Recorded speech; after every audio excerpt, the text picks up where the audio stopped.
everyone, it's Ishita from ishitagupta.com, helping you build confidence into your business and your life. Today I want to give you guys a tip, a tool that I use to, more than just one tip and tool, that I use to really live a successful life. Really, this is about how to live intentionally, and I've been talking to you guys a lot about productivity. I talk about self-esteem, how to be successful. Well, how do you actually build all of these things, right? How do you use these as metrics in your life to show you how much success you're going to have or to show you how much progress you make? So I have a variety of systems and tools and things that I use and beliefs that I use to live my life the way that I want to live it. And I want to share some of those with you today. So the first thing that I really do to set myself up for success is I have routines. So in one video, I explained to you my morning routine. In another video, I explained to you my afternoon and evening routine.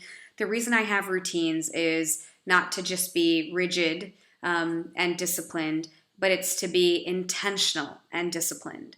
There are things we need to do for our bodies and our souls and our minds and our emotions every day, like working out or getting some exercise, eating properly, sleeping properly, helping people, doing your art and working, feeding your mind, right? How are you doing all of these things? Well, I do them in part with routines. So I'll show you again. I've showed you guys this on individual videos, but I have my life tracking system, right? Which has my morning routine here. I don't know if you guys can see. It has my afternoon routine here, and it has my evening routine here. So these are things that I have over the course of years had to learn how to develop. Why? Because I learned from falling flat on my face, like boom. I learned because I wasn't tracking properly and I wasn't drinking enough water and I fell sick, or I wasn't sleeping properly and stuff hit the fan in my life, or I wasn't writing down my ideas or reading inspiration and I went through challenges in my life. I learned the hard way. So I've had to learn over the course of years how to support myself consistently every single day. So part of that is with my routines, my morning and my evening routine. Now, does that get screwed up sometimes if I'm traveling or vacation or if I have guests or whatever? Sure, yes. But at the same time, I really try to maintain some consistency because it gives me peace of mind. It's not about control, it's about flexibility, but sticking with your intentions, okay? Scheduling, okay? So scheduling is the second tool that I use to make sense of my life and my day. So I usually schedule my morning into 3-hour chunks and my afternoon into 3-hour chunks, right? And in between that, I have, and in between that even, I chunk up my time in those 3 hours into 90 minutes and 90 minutes. Then I have a break in the middle. So my best work time is, and I've learned this over the course of years, again, by noticing my reactions and my responses to things, is I work best from 7 a.m. until 2 p.m. That's it. That's really my best work time. So how do I structure my day so that the vast majority of the creative work that I do, writing, making videos, or creating content for my programs, these are the things that I do in the morning when I'm most fresh. And then meetings and phone calls and clients happen at the tail end of my day. Not because I'm less focused, but because it accesses a different part of my brain, okay?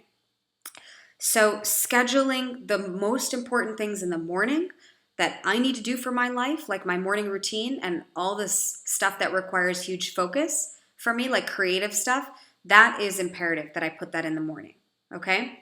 And so that's one of my other tools, is scheduling the priority stuff first and really chunking up my day into 3 hours and then 3 hours.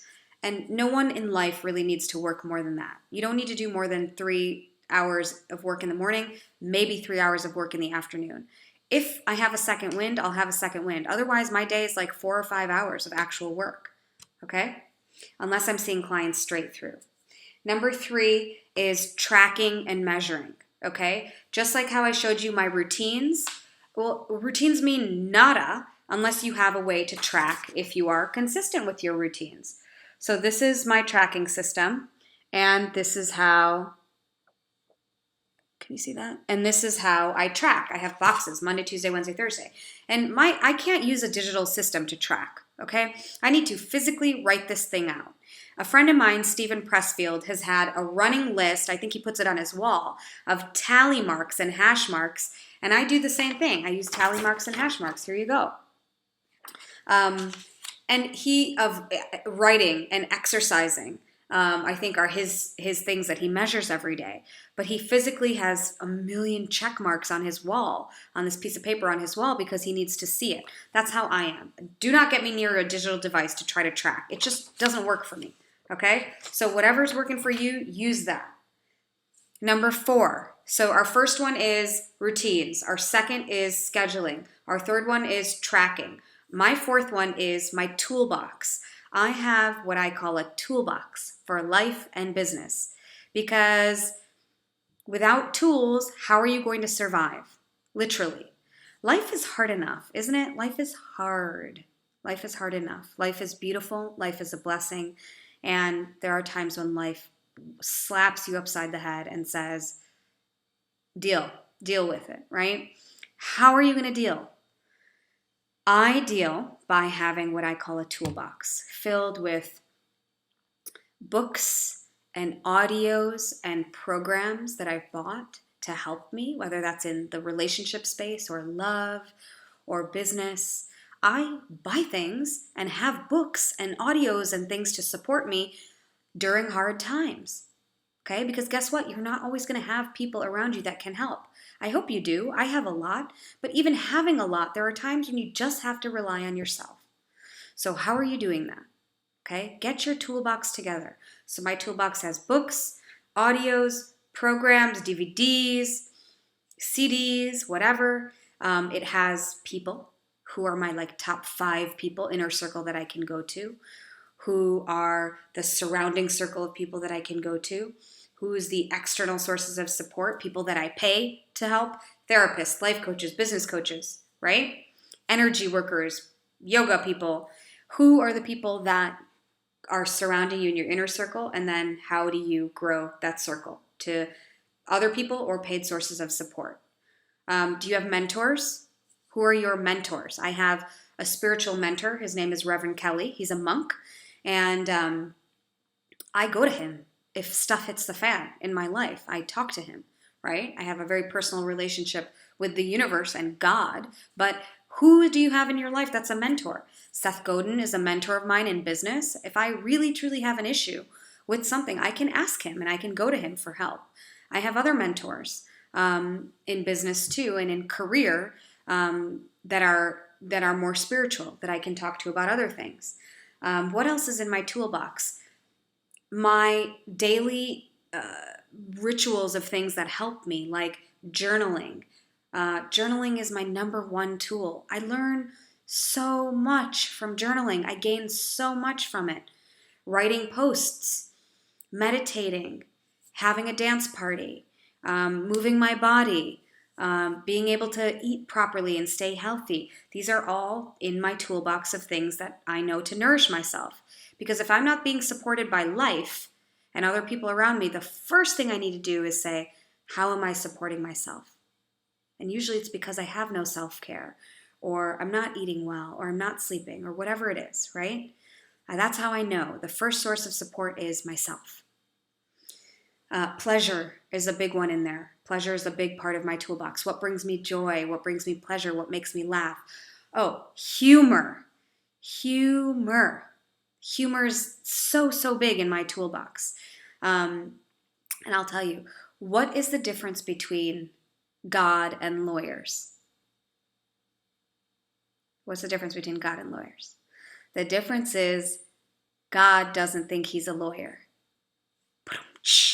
Okay, so that's just my joke for you. I look at jokes all the time. I look at jokes every day. I love your mama jokes. Humor is a big part of my toolbox, okay? And I think it should be a part of everyone's toolbox, because humor helps get you into a lighter-hearted state in your heart, and a lighter sense of, and a lighter state of mind, okay? It just does.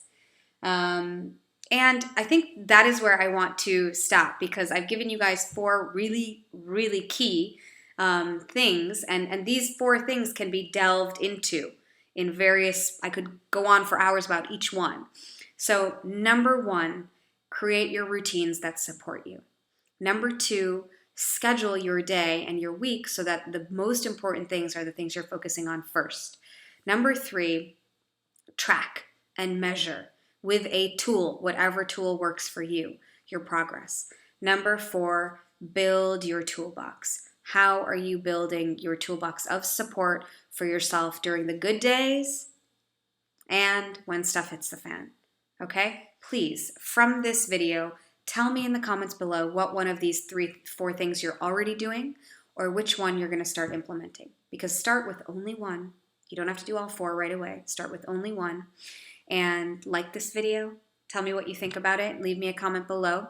And for more, literally tons more, go to ishitagupta.com to sign up for free for all these tips, stories, tools, and more. I share the best of what's in my heart and what's worked for me in my life with you guys. Okay? So I hope to see you guys again in another video, and take care. Good luck.